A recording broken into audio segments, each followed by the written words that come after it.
So we are on page 66 of the one and only Bob. Where did we leave off reading last time? What was happening with Bob? What was he telling us about? Like Julia's dog walking business and about like her guinea pigs and like he made some Snickers. What else, Ace? You mentioned Nutwit the squirrel. And then what else, Lawson? they've been trying to click the train and trying to get into the car. Yeah, they've been trying to clicker train him to get in the car, and we said that we'd heard about clicker training with Ivan and Ruby, obviously. But they're trying to clicker train him to get in a car. Has he been back in a car, though, since he was thrown out of the car? No. And can you blame him? Now let's tie this back to Winn-Dixie. Because of Winn-Dixie, we learned about a vocab word that means a fear that goes beyond reason. I would say that Bob has a blank fear of cars. Does anyone remember what that word is? Emily? Irrational. Not irrational. I can't. Starts with a P. Winn-Dixie had a blank fear of thunderstorms. Carter? Paraphobic. Not paraphobic. Does start with a P, though. You got your notebooks. Sailor? Not a paraphobic. A fear that goes beyond reason. Emily? Pathological. So, I would say, and y'all can agree or disagree, but I feel that Bob has a pathological fear of thunderstorms. So, we are on page, the next one behind 66, I will not say those two numbers, is where we're starting. Full wag. Are you ready to head over to the park? George asked as he passes through the living room. He's carrying 2 flashlights and a roll of masking tape. Yep, Julia says, and I do a head tilt to show I'm intrigued by the conversation. The place where Ivan and Ruby live is called Wild World Zoological Park and Sanctuary, but everybody just calls it the park. George works at the park as head groundskeeper, which means I've got some sway, and everyone who's employed there loves Julia. Give me a minute. I just need to grab my coat, says George. Straight home after that, though, Julia, says Sarah, just in case the weather gets worse. One minute the weatherman's saying we're going to have a little shower, and the next minute it's the storm of the century. What type of storm is coming? Hurricane. Julia scratches my head. I thought Hurricane Gus wasn't coming till tomorrow. Sometimes they change course, says Sarah. They can be unpredictable. You know, George says with a wink, in the old days, they only named hurricanes after women. Julia groans. That is so sexist. It's not just the wind that I'm worried about on this one, George says. It's the storm surge that could be a problem. Flooding. Julia tries to make me wear her mom's latest creation, a knitted dog sweater with security written on it, which I suppose is an ironic reference to my petite size. What does that word ironic mean? Using words to express the opposite. I politely decline. All right, you win, Julia sighs. Ready for your walk, Bob? At the mention of the word walk, I go all crazy much, so it's clear that I'm on board with the idea. Humans love it when we get silly. I think they're so weighed down by people problems that sometimes they need to be reminded what happy looks like. Julia attaches my string. I try for a little tug of war, but she refuses to buy it. So what is the string she's attached? His leash. Let's go see Ivan and Ruby, she says. Sit up. Just hearing those names sends my tail into a full wag. It's page 70. Good words, bad words. I've never met a dog who didn't get a big old grin on his kisser when walk slipped into a conversation. Dogs understand more than you might think. The Nature Channel says we're about as smart as the average human toddler. 2 years old? My fuzzy rump. We're 1,000,000 times brainier than some babbling rugrat. There was a dog on that Man's Best Friend show who supposedly understood like 1,000 human words. Border Collie, I think. Those guys need to switch to decaf.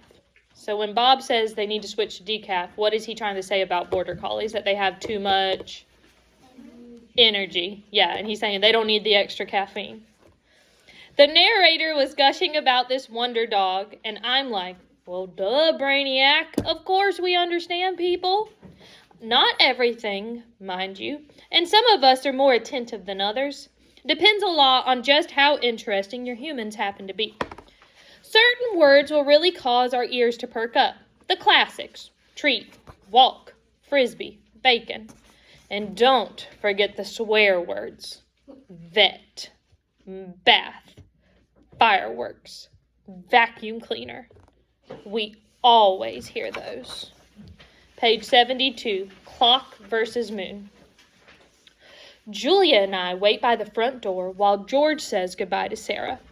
I think maybe the hardest thing for me about being domesticated, a pet if you insist, is that I can't control my own schedule. If I had my way, I'd hang out with Ivan and Ruby all day, every day. Unfortunately, humans love their clocks.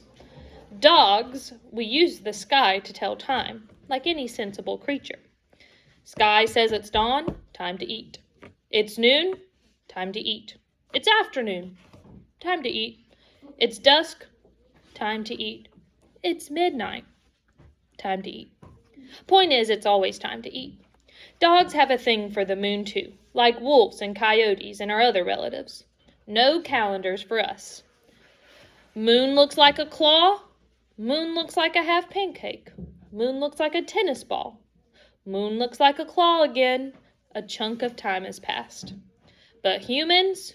Nope, that's not enough. It's not a chunk, it's a month. It's not just dawn. It's 6:32 a.m. on a Thursday, and boy, oh boy, we'd better hurry up and go to school or the office or change the baby. But who gives a woof about feeding the poor, starving, sad-eyed, grumbling-tummied dog? After a spell, I get used to the comings and goings of Julia and her mom and dad, but it keeps changing. Julia leaves early for school and is gone most of the day. She returns home excited and energized, good sense mostly. But every now and then, she comes back smelling a little like me after a visit to the dog trainer, battle-weary and ready to crawl under the covers. Sarah, who was pretty sick for a while, is feeling fine again, thank goodness. But she went back to work, and she's away all day too. And George, who has a job at Ivan's place, works 5, sometimes 6 days a week. That means it's just me and the guinea pigs a lot of the time. I have a doggy door and an outside run, but it's not the same as touring the neighborhood with your person. Peeing without a potential audience is like talking to yourself. Sometimes I'm the teensiest bit jealous of Ivan and Ruby. They always have someone around, which is crazy, I know. I'm free and they're not, but there it is. I told you, I'm not a saint. The shelter. I know our route to Ivan and Ruby by heart, and I can't help tugging a little bit, even though I'm not supposed to. It's been a couple of days since I've seen my pals, and I need my friend fix like I need air and water and belly rubs. We don't live far, down to the end of the street, around a corner. Good news source there. Then a few more blocks. When I walk Julia, well, okay, I suppose that it looks like she's walking me, but I beg to differ. There's a place we pass that always makes me jumpy and bummed. It's the animal shelter, and I know it's a good place, a space for pets who don't have a safe home for their own. When I was abandoned on the highway just a few weeks old, a nice cage with a soft towel in it and a bowl of fresh water, well, I would have given just about anything for that. Still, when I walk by and hear all those desperate barks and meows and squeaks, it gets to me. Sometimes having great hearing is a pain. Thing is, I realize I have a home, and the gang in there doesn't. And I try not to think about stuff like that, you know? I mean, it's not like I can do anything about their tough breaks, right? And in fairness, maybe those animals aren't like me. I've always been a resilient, hard-working sort. Maybe some of those guys even made their own bad luck. Don't get me wrong. I try to be a nice guy. I do what I can to make the world a better place, sure. I chat with the guinea pigs, lick the strawberry jelly off Julia's hands, Do my wagon dance when the rents come home to make 'em feel good? You scratch my back, I scratch yours. But it's like I said before. You gotta look out for numero uno. Guess that's why this shelter harshes my mellow. It's just, I'd rather not have to hear those guys every time I walk by. It makes me sad. Reminds me of the bad old days. And that is where we will stop today.